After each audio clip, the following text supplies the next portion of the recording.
Chapter 681. Daryl had completely revealed his true colors. He didn't hide his arrogance at all, which was a far cry from Ethan's solemn calmness. He slowly walked up to Olivia, extending a hand toward her. "Glad to be here, Olivia." Meeting his malicious gaze, Olivia didn't reach out. Instead, she walked past him and helped Harold up.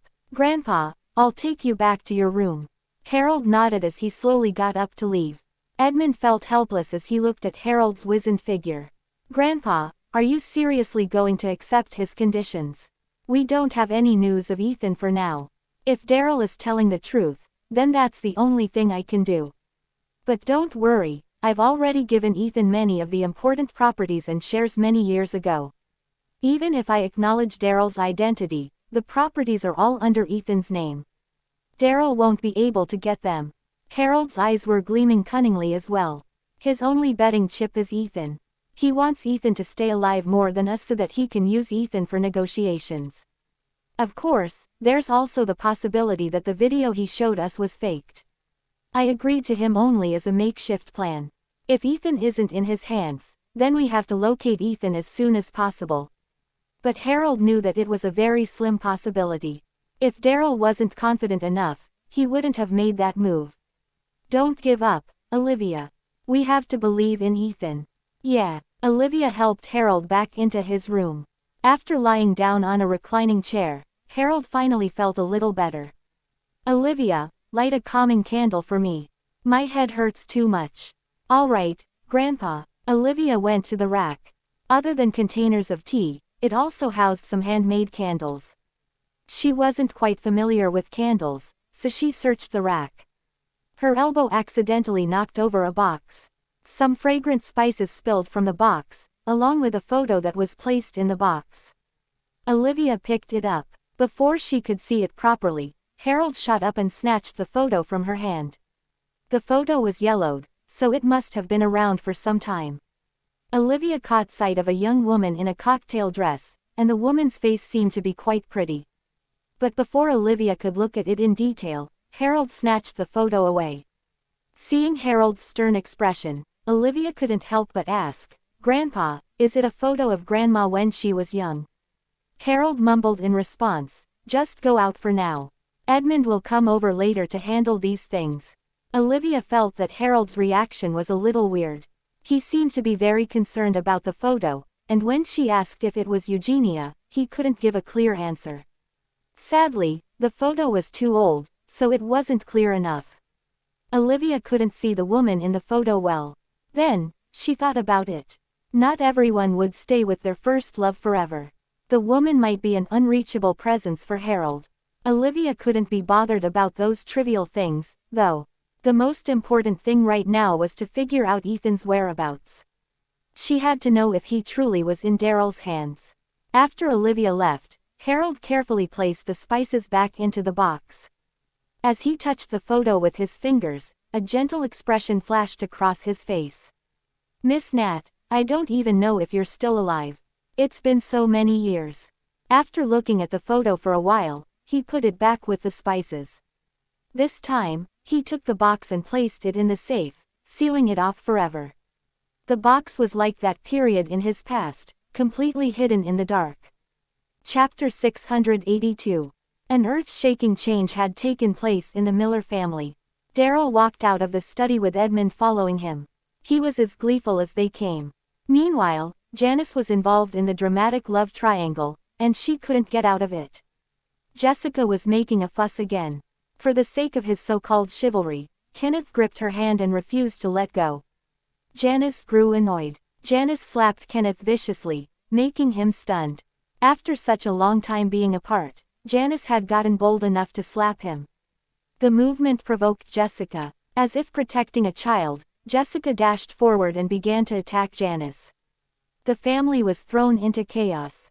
The ladies of the house were pulling each other's hair, and the household staff didn't dare to take sides. Only Sharon dashed forward straight away, throwing Jessica onto the floor. Jessica was in so much pain that she started crying. The scene was in chaos. Then, Daryl appeared. "Aunt Janice, apologize to my mom." Janice was still tidying her hair, which Jessica had messed up. When she heard those words, she slowly looked up at Daryl. She didn't see Daryl often, and she still remembered him as a small child hiding behind Jessica. She looked at Daryl, whose face looked a little like Ethan's, but there was a vicious coldness to it. Like his mother, he looked just like a venomous snake. Apologize. Who does she think she is? Janice patted her dress as she spoke in disdain. Daryl pulled Jessica to his side and comforted her. Then, he turned to look at Janice. Aunt Janice, you should be more self-aware. I admire your commitment to love, and I feel bad for you too.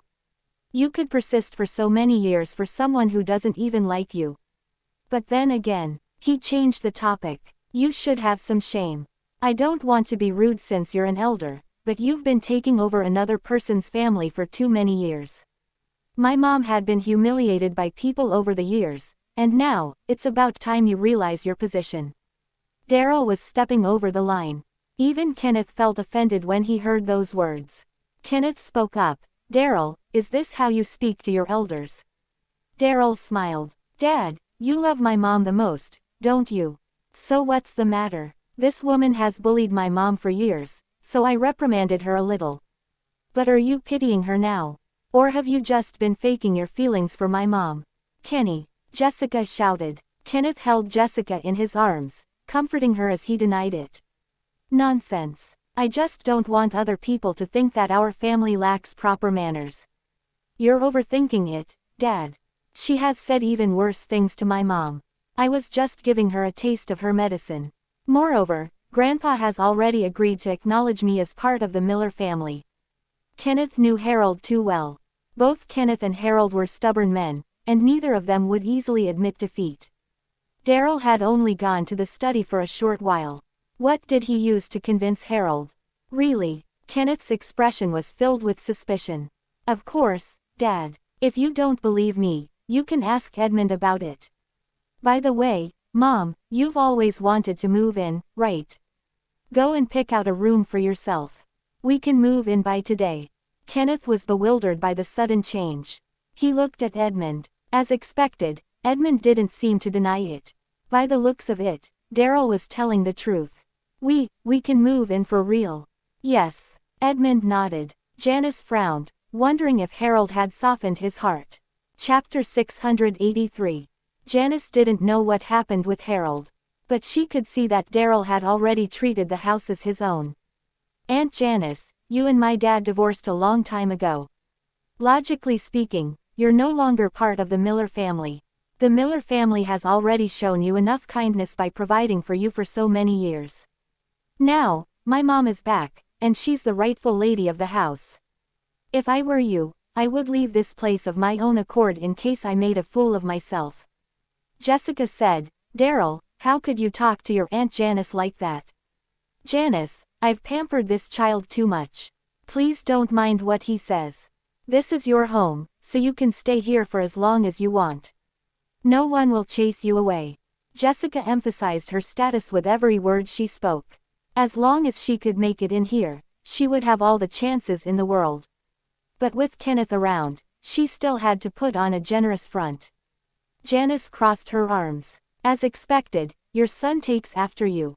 If you don't set a good example, he won't be any good either. Let's see how many days you can last here.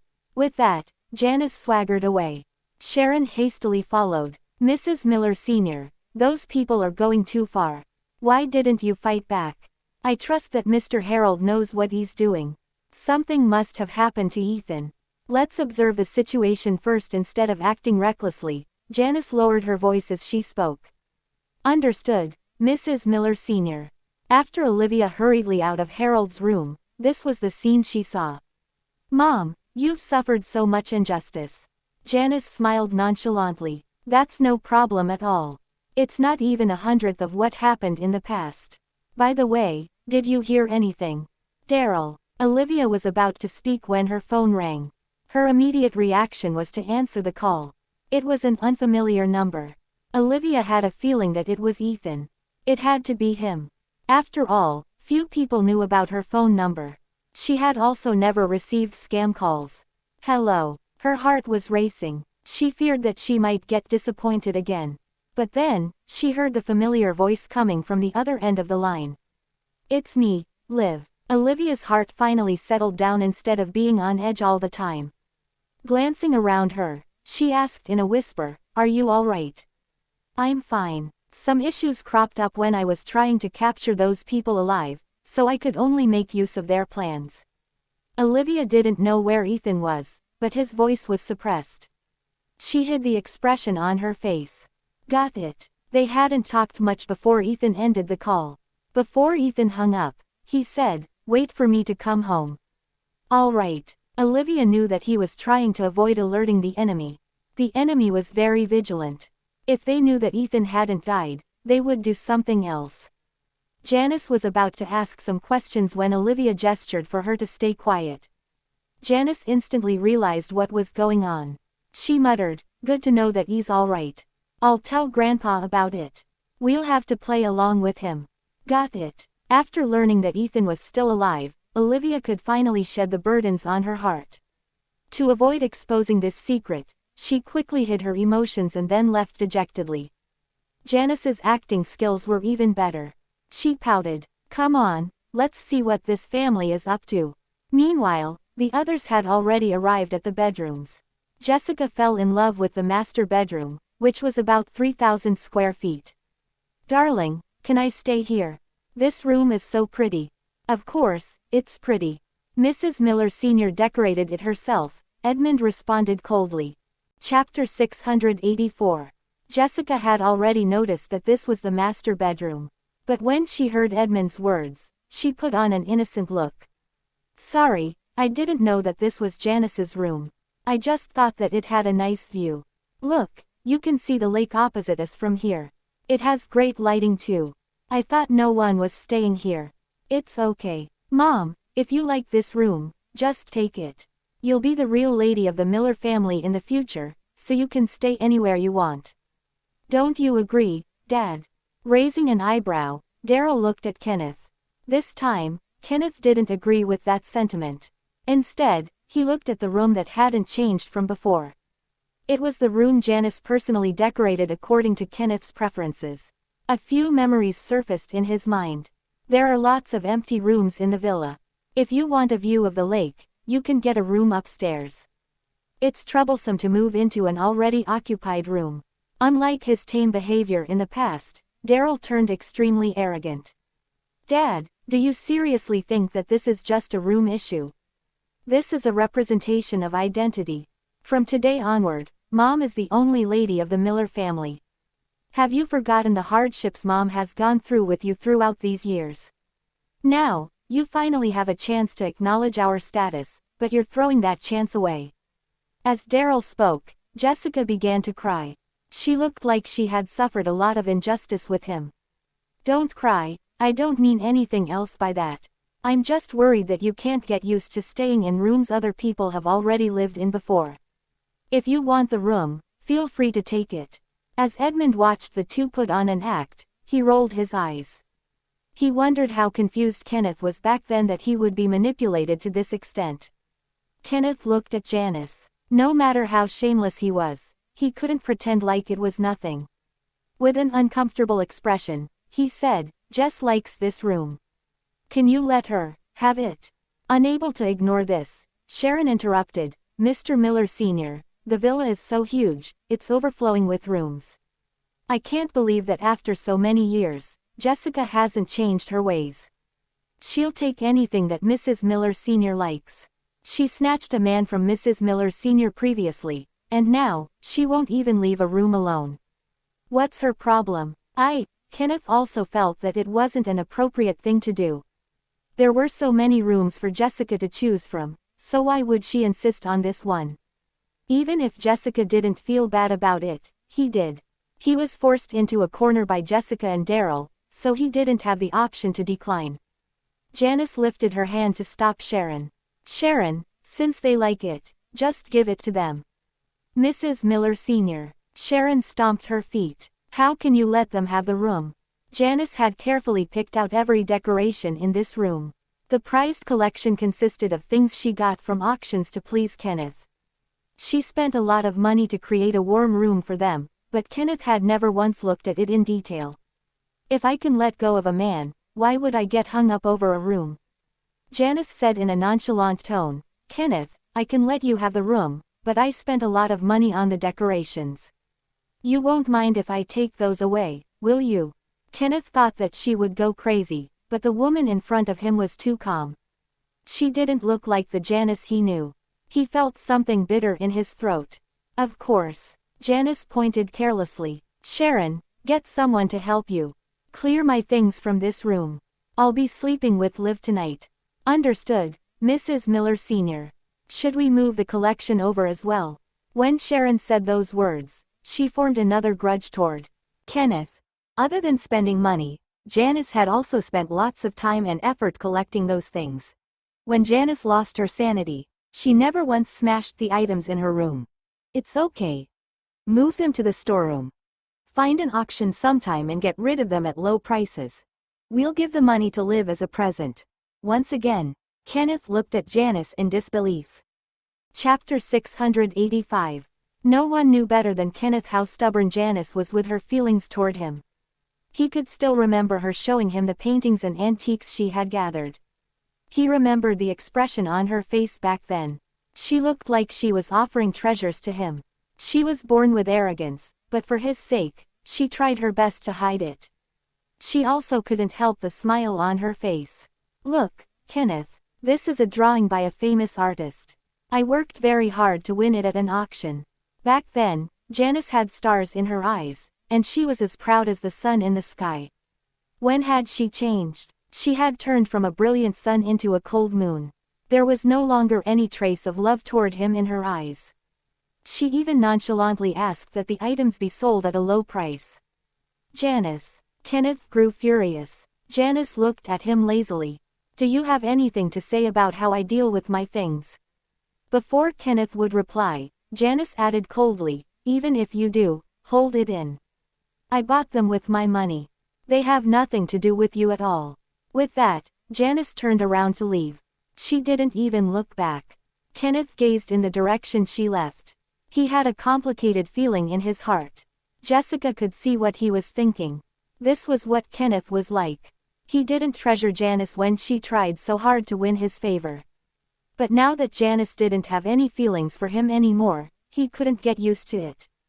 Kenny, is Janice mad at me? Why don't I give up the room? I think it's fine to stay upstairs. It's okay. Just stay here if you like it. Kenneth comforted Jessica, shaking off the weird feeling in his heart. Jessica sniffled. Then I'll talk to Janice later to apologize to her. Just leave her be. She's born with that temper, Kenneth said coldly. In his arms, Jessica smiled gleefully. After waiting for so many years, she finally had her wishes fulfilled. Only one last step was left. After driving Janice out of the house, she would be the real Mrs. Miller Sr. now. Olivia only learned of this after she returned to her room. She comforted Janice, asking, Mom, are you okay? Of course, I am. Every painting in that room seems to be mocking my past self for being so foolish. I don't want to stay in that room anymore, but I also don't want them to take advantage of the things I bought. I'll sell them off soon. After making sure that Janice wasn't sad at all, Olivia was finally reassured. Grandpa wants us to work with Ethan. We'll observe the situation first, and we shouldn't do anything to alert the enemy. Ethan is following the mastermind. That person most probably has something to do with Daryl. Janice's expression turned dark. As expected, a venomous snake can only give birth to another snake. I knew that this had to be related to him.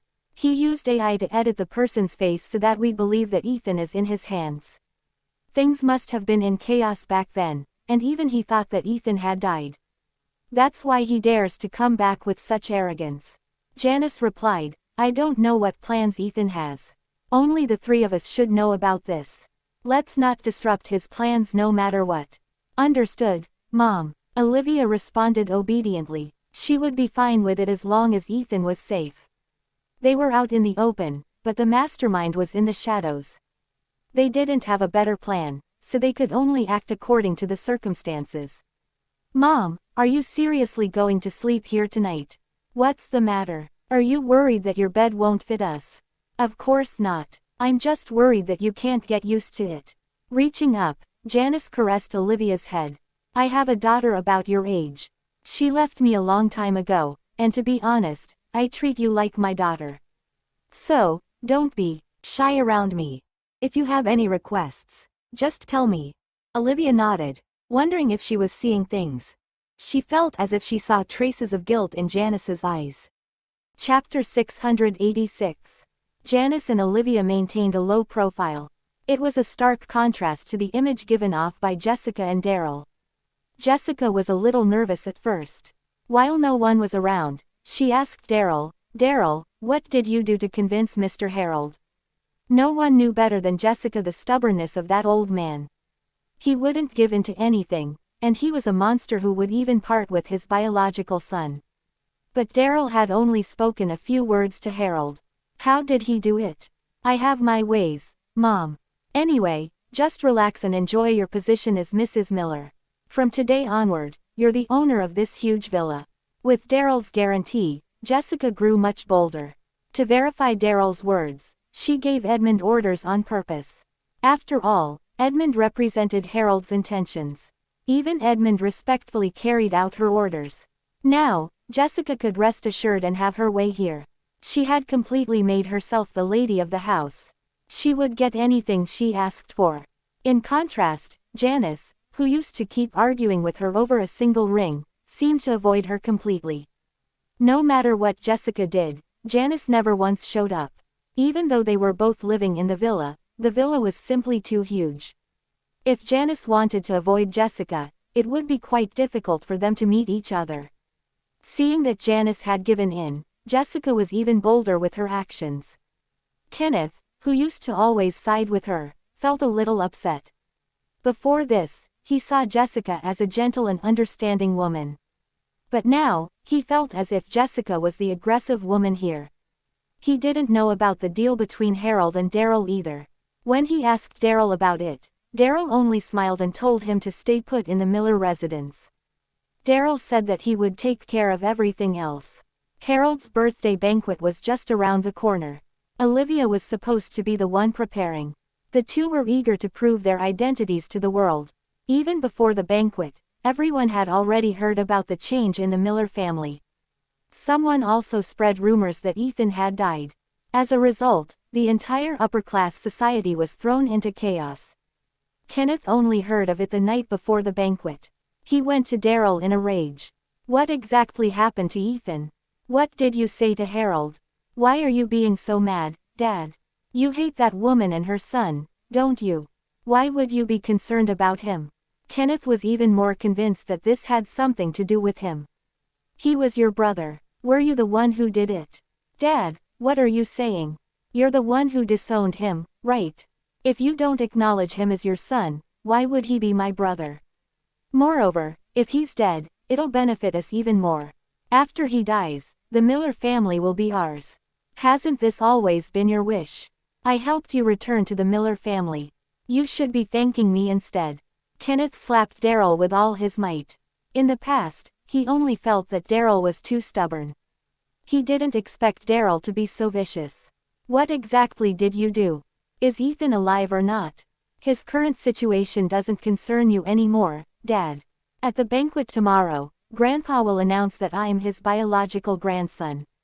I will be the one inheriting the Miller family in the future, and I'll be the only son you've ever had. It was late at night. On a balcony of an apartment in the city, a slender figure entered through the window. When the man heard the sounds, he had already jumped out of bed. He skillfully retrieved a weapon from under his pillow. But the intruder moved even faster than him, and the cold weapon was held against his head. Don't move. The man looked up. When he saw Ethan's eyes, a look of shock flashed across his own. It's you. Chapter 687. The glint in Ethan's eyes was so cold that it was frightening. I've finally caught you. The man was going to bite his own tongue in reflex, but the latter took the chance to shove the gun handle into the man's mouth. Ethan's icy tone could send chills down one's spine. Wanna commit suicide with poison? Not a chance. Since the man's plan had gone out of the window, he smashed his elbow toward Ethan's chest. Ethan, who had lost to the man a lot of times, came fully prepared this time. Ethan would never give the man any chance. The man was ruthless, but not to Ethan's extent. Ethan stopped the man's move by breaking his arm, and the sound of bone cracking could be heard. After sharing a few moves in between, Ethan kept the man under control. The man probably couldn't understand why a president like Ethan would be so skillful in fighting. Ethan was definitely that of his kind. It was no wonder Ethan could escape such a situation. When the man wanted to send a message with his other hand, Ethan kicked his knee to force him to kneel. Before the man knew it, his phone was already in Ethan's hand. Men began swarming the room. Ethan instructed icily, "Keep an eye on him. Don't let him commit suicide." "Yes, sir," responded Brent indifferently. His hand, which was holding the man down, was covered with a new scar. He almost lost his life in the incident. Calvin had also gained more composure after what had happened. Without uttering a word, he took out a rope to tie that man so that he couldn't escape. Meanwhile, Ethan was unlocking the man's phone, only to realize that fingerprint and face recognition were useless. It was a pattern lock. He coldly snorted, "You're a careful guy, aren't you? Are you going to unlock it yourself or do you need help from me?" The man was stubborn. "I have nothing to say. Just kill me. Kill you. In your dreams." Ethan grabbed the man by the collar. "Death is your best option to get out of this, but I'll make sure you pay the price for all of your deeds first. It's fine if you don't wanna say anything. We'll just have to spend more time unlocking your phone, then. Search the apartment. Ask someone to unlock his phone." "Yes, sir." Ethan brought the man to a confined room. Holding a stack of documents, he dragged a steel chair to sit opposite the man. Ethan seemed like a cruel officer. The man's information was written on the documents. He was the most mysterious special agent in a country with the code name, Black Fox. He won the championship in the international special agent competition before. His position was high in the military. Sea, land, and air. He was skillful in every kind of combat. However, he vanished 5 years ago. It was not a retirement. He fell off the cliff and went missing during a mission. He had been living in secrecy as of today. "Black Fox, I've heard of you before." Ethan put the document down.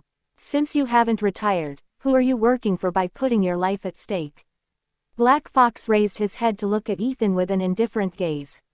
"Do you think that I'll tell you anything? There are a lot of ways to make someone speak up. Which one do you prefer?" "It's useless. Since you know my identity, you should know that people like us don't fear threats at all. I expected that you'd be tight-lipped. But Black Fox, you've been away from the industry for 5 years. Do you know that threats, force, benefit, and traps are not what people opt for when it comes to interrogation?" Ethan took out a syringe. "This is the latest illegal drug ever made. After I inject it into you, you'll lose consciousness and listen to me. In other words, if I tell you to bark, you'll bark. If I ask for the truth, you'll tell me the truth. I'm quite old now, and I can't stand the sight of blood. Give it a thought.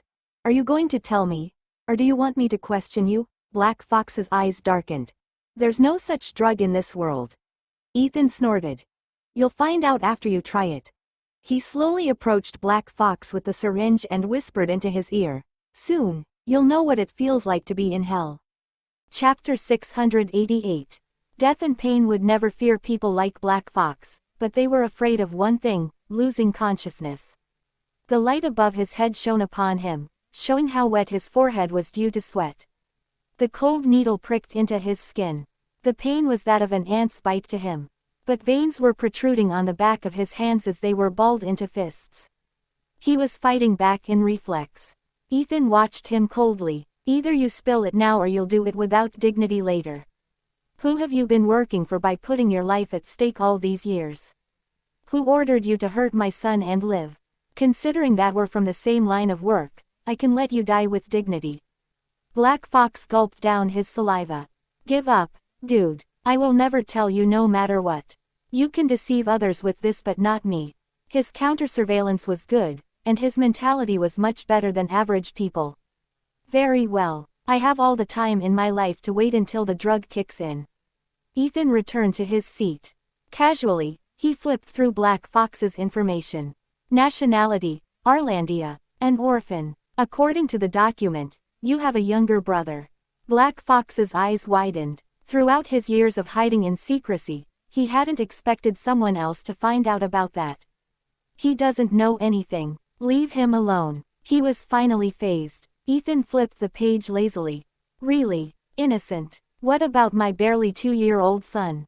Isn't he innocent too? When you pushed him off, did you ever think that he was just a child who didn't know anything? Brent entered the room. He whispered a few words into Ethan's ear and passed over a phone. Unluckily for you, your phone is unlocked. There were no suspicious contacts in his phone. There was not even a picture of his younger brother. The latest message he received was a message from his apartment's management, urging him to pay the rent. Black Fox didn't mingle around with others, let alone have friends. He was a disciplined man. You should know that messages can be restored even after getting deleted. Black Fox sneered. Isn't it possible that I have no chat history at all? Do you think that I wouldn't have expected to get caught? Stop wasting your time. As I said, I won't say anything. You have it coming. Ethan snapped his fingers, instructing Brent to show footage. Standing under a dim light, a young man was washing the dishes in a barbecue restaurant with smooth movements. Sweat was trickling down his forehead. Looking at the busy man, Black Fox could recognize his brother at one glance. Your brother is a model student. He takes up 3 part-time jobs during summer break to earn money to pursue studies abroad. He has a lot of potential, but it's too bad. Ethan sighed. I've always favored people with potential. But a debt should always be repaid. He can repay whatever you owe me. What do you think of Starry Building? What are you trying to do? Simple. I'll do the same thing you did to my son to your brother. Brent, if I remember correctly, Starry Building has 32 floors, right? Brent added, you've remembered it wrongly. There are 52 floors. Someone jumped off that building a month ago. I heard that his head cracked and his brain juice splattered all over the ground. His whole body broke apart. Black Fox was aware that that was the most common threat to exist. However, he couldn't keep his cool because his brother was involved. It seemed that the drug was kicking in too as beads of sweat were flowing to the tip of his nose. Brent's phone was put on speaker. A man's voice resounded amidst the noisy background noise. Man, my sister is going to jump off the building. You look like her ex. Could you please talk her out of it? She's my only family. I really can't lose her. How can I help you? She wrote a suicide note. She's going to the rooftop of this building. Please come with me. Okay. Calm down. I'll come with you. The innocent young man sounded anxious. Chapter 689. Don't go, Black Fox shouted, but the other party couldn't hear him. Ethan smiled faintly. What a bright and innocent man. Even though he lost his parents, he doesn't know that his elder brother is still alive. He gets by every day by looking on the bright side. But someone like him is going to leave because of you. What a cruel reality. Black Fox's eyes were red, and he lost his composure for real now. He barked at Ethan, just come at me. If you wanna kill me, just do it. He doesn't know a thing. Ethan grabbed him by the collar, smirking. And why didn't you come at me and hurt a kid instead? Did my son know all of this? Do you finally know that it hurts now that you're tasting your own medicine? How could you lay a finger on my son? He's such a young child. And what did you do to live in that heavy rain when she was pregnant? What right do you have to beg me for mercy when you can bring yourself to hurt other people's families? Black Fox licked his dry lips. It was indeed his fault, so he didn't have any excuse for this. Please, leave him alone. I can do that, but you gotta show me how sincere you are to the deal. Tell me the truth, and I'll leave your brother alone. Otherwise, he won't be able to see the next sunrise. Of course, you can keep silent, which is what you've been doing until now. There are no secrets in this world. It's a matter of time before I find that person. I just need more time. Well, this is the only option you have. Are you going to sacrifice your brother? Black Fox was quiet as he fell into a dilemma. At that moment, hurried footsteps and a conversation could be heard on the other end of the line. The man was recounting his sister's situation. The young man exclaimed in surprise. We attended the same school. What's her name? I might know her. Eliza Weaving. It's her. Do you know her? The young man hesitated. She confessed to me 2 days ago. But I turned her down. No wonder there are pictures of you at every corner of the house. Why did you turn her down? Is she bad? You've misunderstood. It's not that she's bad, it's me. My parents passed away when I was young, and my elder brother went missing many years ago.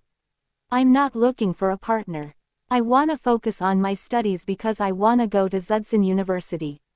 It was my brother's childhood dream. I want to look for him in that university. Considering my circumstances, it'll be irresponsible of me to accept your sister's confession. The young man's voice was gentle, and it made Black Fox tear up. Black Fox's mind was clouded by haziness due to the drug. The past memories flashed through his mind. He couldn't control his emotions anymore. On the other hand, the two men had reached the rooftop as their footsteps paced up. The young man said innocently, "But I'll try my best to talk her out of it. I won't let her choose this route." The door to the rooftop was opened, and Black Fox almost had a heart attack. He tried his best to rein his emotions in, but his consciousness was leaving him. Damn it, is there really such a drug in this world? He wondered. He finally knew why Ethan wouldn't torture him physically. It wouldn't come anywhere close to mental anguish. The sound of the wind almost drowned out the young man's voice. Are you sure this is the right place? There's no one up here. She might be at the platform ahead. Cross the fence and check if she's there. She's as stubborn as a bull. The man's voice was as luring as a devil's. Black Fox was on the edge, but his head was getting dizzy. His vision was getting blurry too. No, don't go there. He slowly flopped onto his knees as his body couldn't take it anymore. Ethan looked at him. You have 10 seconds to think whether to sacrifice your brother or not. Chapter 690. Ethan was like a devil pushing someone to their deaths. The phone was placed next to Black Fox's ear. He could hear his brother running. Eliza, don't do anything silly. Where are you? Stop. Glenn, just stop right there. Black Fox shouted at the top of his lungs. Glenn suddenly stopped in his tracks. Did you hear that? I think I heard something. Now's not the time for this. We haven't found my sister yet. Right. Glenn crossed the fence. He thought that his classmate would be there, but he didn't see a shadow after crossing the fence. The place he was standing was a 15-centimeter platform. It would only take one careless move to fall off the building and die horribly. Glenn had yet to sense that something was off. Your sister isn't here. Are you sure that this is the right place? I'm sure. The man's face suddenly darkened like a devil. I don't have a sister. The person I've been looking for from the start is you. Glenn, who had never experienced such a thing, asked innocently, What? Have I offended you in any way? Blame your brother if you wanna blame it on someone. My brother. You know where my brother is. 3, 2, 1. Time to bid goodbye to your brother, said Ethan. Black Fox lifted his head, mustering every ounce of energy in him to say, I'll tell you. I'll tell you. Just leave him alone. Black Fox had been sponsoring Glenn's studies with an anonymous name all this while. Black Fox had also made early preparations by saving up some money for Glenn. Nothing mattered more than family to people like Black Fox. You should have done that sooner. Ethan then motioned at Brent. The man on the other end of the line changed his mind and let Glenn go. The call was terminated. Ethan injected another drug into Black Fox. You have 10 minutes to sober up. I wanna know if my brother is safe. Don't worry. I never kill innocent people, especially normal citizens. After making sure that Glenn was fine, Black Fox slowly said, That year, I lost my memories after falling off the cliff. Someone saved me. Who? I don't know. I've never seen him in person. By the time I regained consciousness, he had left. He wanted me to join his organization. You should have heard of it. Which one? Polaris. Ethan's brows furrowed. There were a lot of huge and small mercenary organizations, but he could count the famous ones with his hands.